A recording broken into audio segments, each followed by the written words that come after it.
Следите Трилинка во продолжение вечашната соговорничка во Трилинк е режисерка на филмовите Ке дојдат децата, Синиот час, Неонски срца, Полноќен воз, Нема духови во тугина.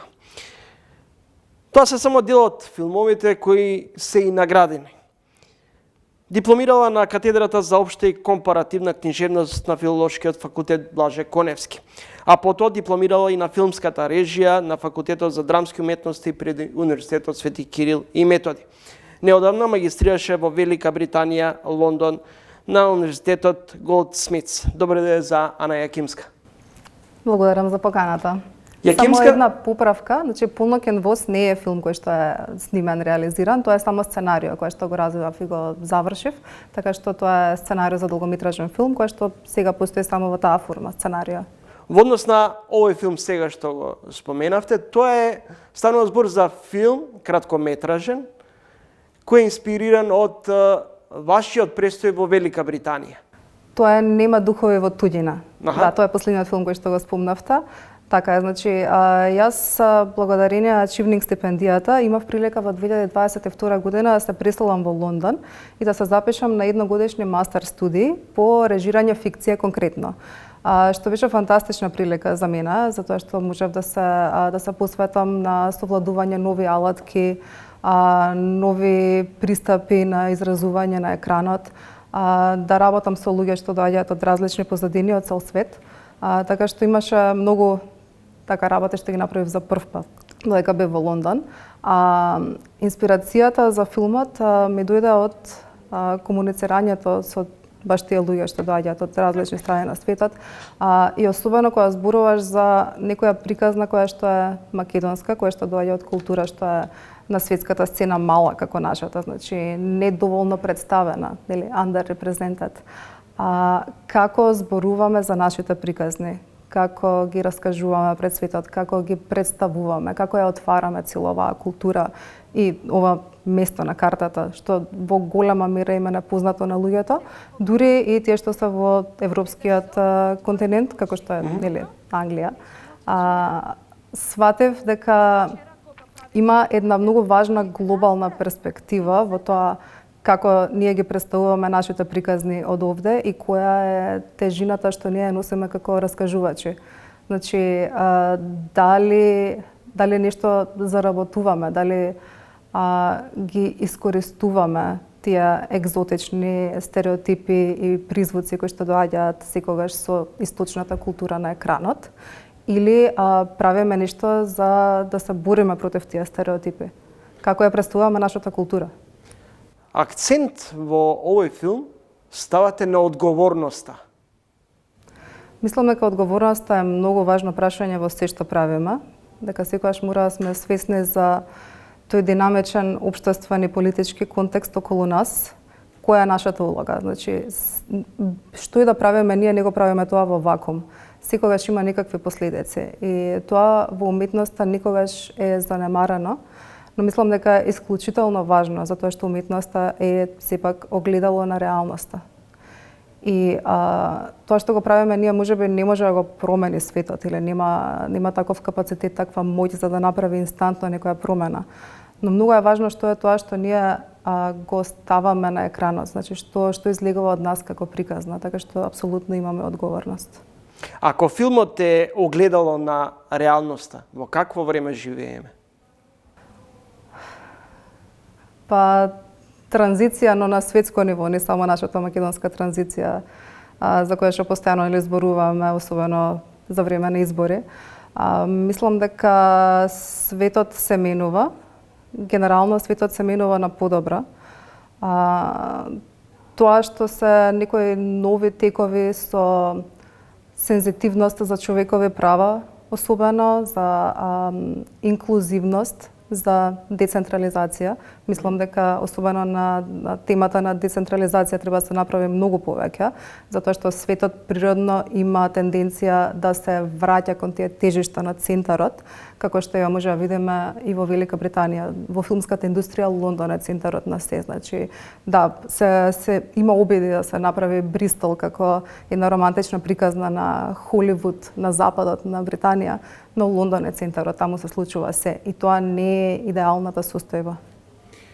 Колку филмовите, особено од ова балканско подрачје, што има историја на војни, геноциди, тензии, но и големо влијание на традицијата со животот, можат да придонесат за развојот на свеста, за функционирањето на едно општество? Мислам дека преку филмовите ние се запознаваме себе подобро. И тоа не само нас самите, туку и другите луѓе кои што доаѓаат од различни позадини со кои што го делиме во општество. Така што тоа чувство на градење на заедница, мислам дека апсолутно има голем капацитет филмот да го засили и да го промовира како една општествена норма. Но за тоа да се случи, многу е важно исто така кој ги селектира приказните кои што се снимаат. Значи, кај нас на Балканот, во Македонија исто така, нели, главниот извор на финансии се националните агенции, значи филмските фондови, кои што се поддржани од државата. Тоа е позитивно како околност, затоа што тоа се независни филмови. Според законот за филм, според правилата, тоа се независни исто така професионалци кои што ги читаат сценаријата, ги оценуваат. Сега тоа додека на хартија звучи нели супер, проблемот е кога се става во пракса. Ние сме сите многу мали кинематографии, каде што секој се знае со секого. И никогаш дури и не сакајќи се случуваат некакви врски и преферирања на едни проекти пред други. Така што мислам дека проблемот е комплексен со финансирањето, но мора да се обидаме. Шангај 2016, ќе ве вратам речиси 10 години порано, кога и всушност стартувате со вашата професионална кариера, ќе дојдат децата. Првиот филм, речиси 10 години потоа. Како ви изгледа филмската индустрија? Да, значи ќе дојдат децата беше мојот дебютантски филм, кој што во исто време беше и дипломски филм на ФДУ тука во Скопје. Така што беше неверојатна прилика што тој филм беше селектиран на толку многу светски фестивали и јас имав шанса како млад автор и се уште нели млад човек да прошетам по толку многу земји на светот со филмот и да видам како размислува публиката, како одговара на истата тема, тоест. Значи филмот беше во некои од земјите сватан дури како хорор, например во Италија тоа беше одговорот, мислеа дека станува збор за хорор. Во други земји кои што имаат поразлична историска позадина беше следена алегоријата која што ја има во филмот, така што беше малку поопштествено гледан. Мислам дека да направам споредба меѓу тоа како изгледаше филмската индустрија тогаш и сега, можам да кажам дека сега центрите на моќ се малку дисперзирани, значи има различни форми на финансирање, копродукциите се многу поактуелни, имам впечаток дека целиот процес е поотворен и подемократизиран. И особено важно е внесот на инклузивност како принцип кој што се следи. Мислам дека Македонија уште заостанува во однос на инклузивноста на проекти кои што се финансираат, на автори кои што се промовираат, но во светот тоа е пракса без која што не се може. Филмот е најполитичката уметност и има голема моќ да влијае на јавниот дискурс. Филмот не е собрание за да изгласа закони, но активно учествува во создавањето на услови што водат до нив. Има причина зошто се уште се цитираат реплики од пред дождот во последниве дебати кај нас, речиси 30 години подоцна. Да, ова е мој цитат од едно интервју, да, точно. Како што зборувавме за претходното прашање, верувам во таа моќ, мислам не само јас, туку тоа е и докажано дека филмот како медиум кој што е се присутен, дека има таа моќ да отвара теми во општеството кои што се важни за самата заедница. И затоа мислам дека е одлична околност што на нашите простори постојат тие филмски фондови, значи тие државни агенции кои што финансираат независно кино, значи независни филмови, кои што нема бидат оптоварани толку од потребата да се продадат доволен број на карти, да се оправдаат средствата, да се вратат дури средствата на некој начин, затоа што тоа секогаш е еден лизгав пат кон комерцијализација, но во лоша смисла комерцијализација. Значи филмот како уметност е секако намената за поширока маса. Филмот ние го правиме за да го гледаат што повеќе луѓе, нели? Тоа не е страница во мојот дневник што јас ја пишувам само за себе и сум задоволна со тоа. Значи целта ми е секако што повеќе луѓе да го гледаат. Колку пораките од филмовите кои досега сте ги режирате или од која е појдовната точка на Јакимска кога се решава да започне еден нов филмски проект, да бидете пред се вие задоволни од она што сте го сработиле или да испратите порака која ќе им остави впечаток на оние кои сакаат да го погледнат филмот или ќе го гледаат? Авторот мора да си го сака делото и да биде секогаш сигурен дека ова што го прави е најдоброто нешто што го направил до сега. Но заедно со тоа, доаѓа и одговорноста на тоа што е тоа што ние ставаме на екранот, затоа што тоа е содржина која што после тоа излегува од наши раце веќе, значи излегува од наша контрола и се дисеминира меѓу заедницата, меѓу светот. Така што како раскажувачи апсолутно имаме одговорност да бидеме свесни и да бидеме информирани што е тоа што ние го пласираме како тема, како агол на истата тема, а да не направиме штета на заедницата или на групите кои што веќе се маргинализирани. Во текот на овој разговор доминира потребата од одговорност. Тоа што ми го даде Лондон, овој ваш цитат, е чувството на заедница и припаѓање. Друг круг на луѓе кои споделуваат можности, се бодрат меѓусебно, не се осудуваат за неуспех.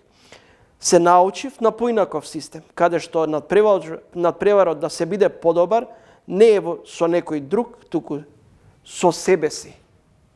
Апсолутно. Ова е нешто што, особено како се вратив од Лондон, го забележав како пракса во Македонија, значи недостатокот на ваква заедница меѓу филмските работници и пошироко меѓу луѓето кои што работат во креативната индустрија, дека не постои една заедница каде што ние имаме момент на доаѓање заедно на исто место, споделување на проблемите, споделување исто и на можностите, значи не само на негативните страни на работењето, туку и меѓусебно баш така бодрење, значи буткање напред, затоа што успехот на другиот е по асоциација успех и на целата индустрија што го работи тоа. Значи, веќе се пласира целата македонска филмска индустрија на сцената и така и многу други потоа филмски работници, филмски автори добиваат шанса исто така да влезат на светската сцена.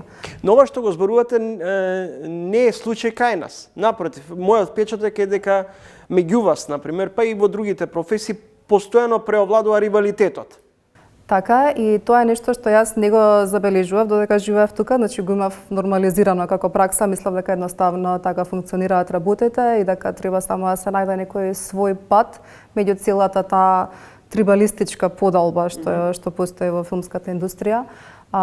Но особено откако поминав подолг период живејќи во поразличен систем, тие случувања кои што можев да ги сведочам оддалеку што се случуваат тука меѓу особено ДФРМ, Агенцијата за филм, некои истакнати филмски автори, беа апсолутно невкусни и би рекла обесхрабрувачки за млади автори, затоа што многу е неприродна ситуацијата кога вие ќе видите една голема структура која што тргнува против автор.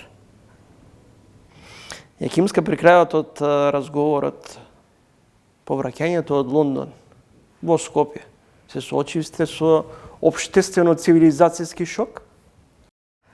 Првото нешто што го забележав откако се вратив тука назад во Македонија беше дека генерално во градов, во Скопје, има многу агресија и нервоза, која што, да, нели, јасно ми е дека социолошки произлегува од сите недостатоци на општеството, но генерално едно чувство меѓу луѓето дека тие се сами на светов, значи сами против светот.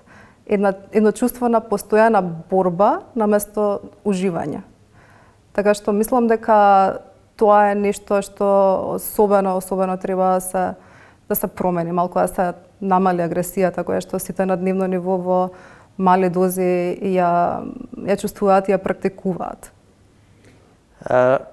Многу ретко луѓето знаат дека вашата професионална кариера и започнавте како новинарка во Шпиц. Сте сонувале или сте имале пред се амбиции да бидете писателка, но сте завршиле да бидете режисерка. Она што можев да прочитам, како мала сте биле преокупирани со читање на вестници, гледање телевизија, бидејќи вашите родители студирале на филолошкиот факултет? Да, на јужнословенски книжевности. Што беше пресудно да одлучите сепак да завршите на ФДО? И дали од денешна временска дистанца можеби си велите што ми требаше ова, сепак требаше да останам во новинарството? Би го направила истиот избор, затоа што изборов го направив јас на позрели години, значи имав 24 кога решив да се занимавам со филм. Тоа не беше некоја нескротлива љубов, беше повеќе рационална одлука. Значи, нескротливата љубов ми е повеќе кон книжевноста и кон новинарството, но се префрлив професионално кон филмот, затоа што верувам во поголемата моќ што има како медиум за комуникација меѓу луѓето. И тоа што филмот останува како една архива за да сведочи за нашето време и за нашето општество сега и што сме направиле ние. Благодарам за гостувањето. Благодарам многу.